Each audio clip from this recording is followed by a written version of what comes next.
let's look at some issues that might not be as overt, non-fatal equipment gathering. Things like barricade materials. Oftentimes with these active shooters, they want to stop their victims from leaving, so they're going to acquire some type of chains, padlocks, ropes, anything that can be carried with them to padlock an area to add to more victims. Inappropriate amounts of chain or rope or padlocks that doesn't have anything to do with a hobby or passion of that person could be something to look at. Also, you want to think about kidnapping equipment. Sometimes they have a specific target in mind and they'll bring handcuffs or zip ties or something to restrain the victim they have targeted in the entire active shooter event, if it's a situation where they're not looking for mass casualties and they're just looking for one individual. Body armor and tactical gear. Again, we got to look at things with appropriateness and context and relevance. If you have someone that hunts a lot, if you have someone that was in the military, if you have a young child that maybe plays airsoft, they like to buy a lot of that body armor and tactical gear and look-alike kind of cool guy equipment. So if that's within context of their baseline and you see them walking around with some of the tactical gear, you don't just jump out of your seat and go, oh my God, we have an active shooter, because you have to look at the entire context and relevance of that person's life.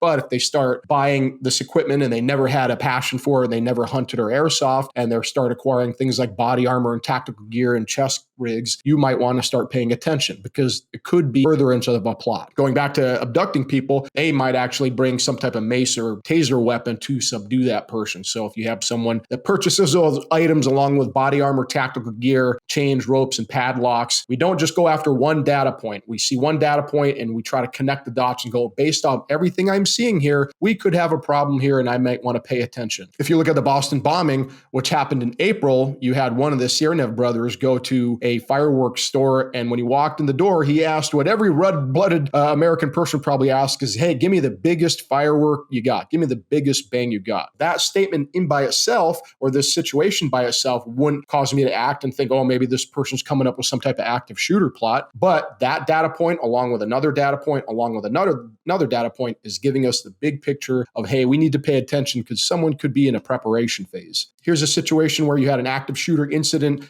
in UCI Irvine right here in California. You probably never heard about it because no one really got hurt and it didn't really make the headlines, but the shooter actually brought liquid soap with him. And his idea in his planning stage was when the first responders showed up, he would squirt all this detergent on the ground, this liquid soap, and that would trip them, cause them to fall. Didn't really deter the SWAT team on this day. Think about this like this. You have a middle school, you have a high school, you have a college-aged individual, and you look at their backpack and there's 4 big bottles of the Dawn detergent dish soap, or one big purchase of a big gallon of dish soap. Again, by itself, innocuous, it's not going to hurt anybody. But what does this person's life and background have to do with this gallon of Dawn dish soap? How long would it take you to go through a gallon of Dawn dish soap? So looking at inappropriate amounts, even though they might not be necessarily fatal in nature. So now we talked about weapons procurement. We talked about non-fatal procurement. Let's talk about some surveillance behaviors. Surveillance is one of the steps that can happen in a planning phase, but you got to be careful because what the FBI shows is in active shooter situations, the studies they have, it's actually a very small percentage of these active shooters that do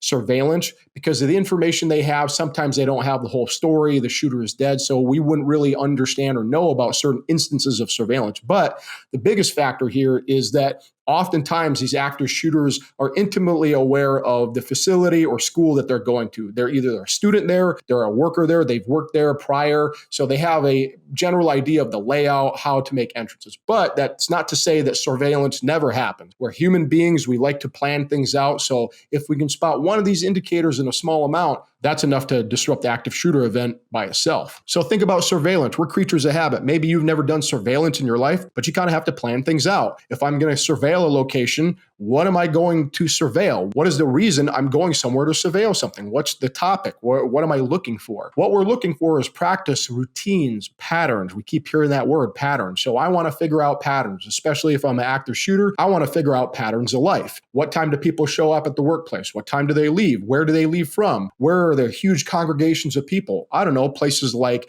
a dining facility, a parking garage, things of that nature. Think about events. Are there any big events coming up? Is there some type of symposium or talk or pep rally where we have a lot of people enclosed in one area? Those are all things that information active shooter would want to know about.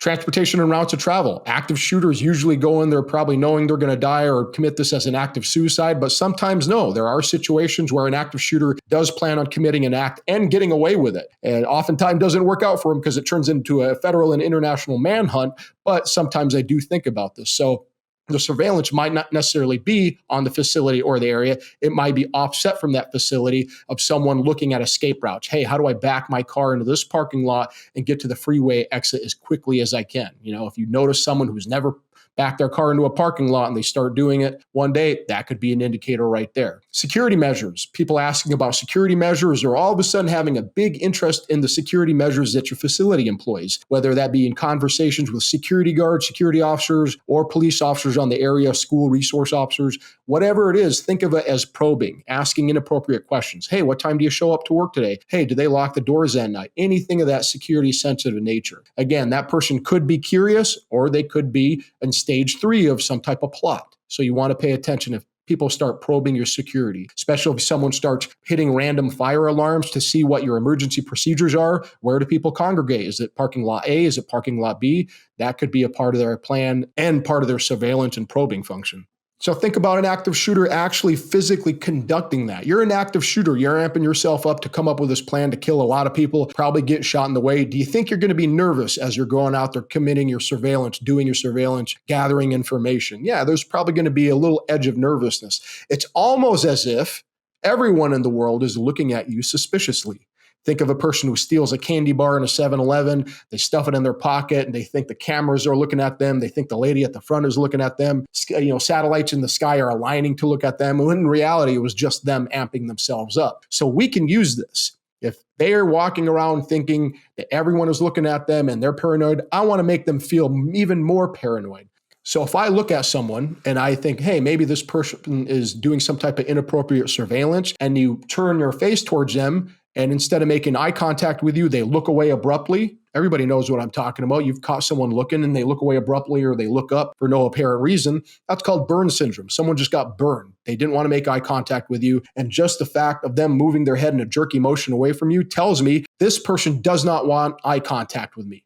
When you try to disguise something or mask something or hide something from me, guess what, my friend? You just became the most interesting person in the world. I want to know everything about you and why you're trying to hide this behavior, this verbal utterance, whatever it is from me. I'm going to start digging. So when are we going to start digging? When we see things like lurking or loitering, no identifiable business purpose in the area. Look, if you're sitting at a bus stop, what should you be doing? You should be waiting for a bus. And if you hear a bus coming your direction, let's say it's not even your bus. What's the minimum behavior you should probably observe? Someone at least stop what they're doing, look up, look at the bus, maybe start to stand up and go, oh, wait a minute, that's not my bus. And they sit back down and wait for the next one. Or someone who sees that it is their bus, they put their phone away and get up and get ready to get on that bus. But if you observe someone and they're sitting at a bus stop and they're playing with their phone and a bus rolls up and they don't make any type of movement, they don't even acknowledge the presence of the bus, and then another bus does the same thing, no acknowledgement, you have a person that has no business at this bus stop.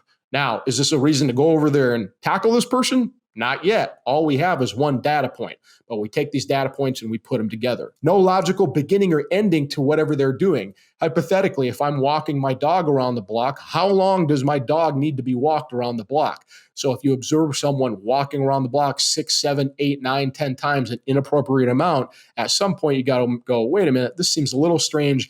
I'm going to do a little digging. Person moving when the target moves, maybe if they're following you or trying to surveil you, and all of a sudden you stop to take a break and they stop, and you can kind of observe a pattern when they stop and you start, that could be some indicator to look at. They might feel burned at some point. Maybe you've made eye contact with them and you see them dart down an alleyway or into a store. That could be them getting burned and wanting to make way. So sudden start stops in different directions, especially if the direction they go doesn't really make sense. If you're on a bright lit, normal street sidewalk and you make eye contact and they dip into someone's property, that might be an indicator right there.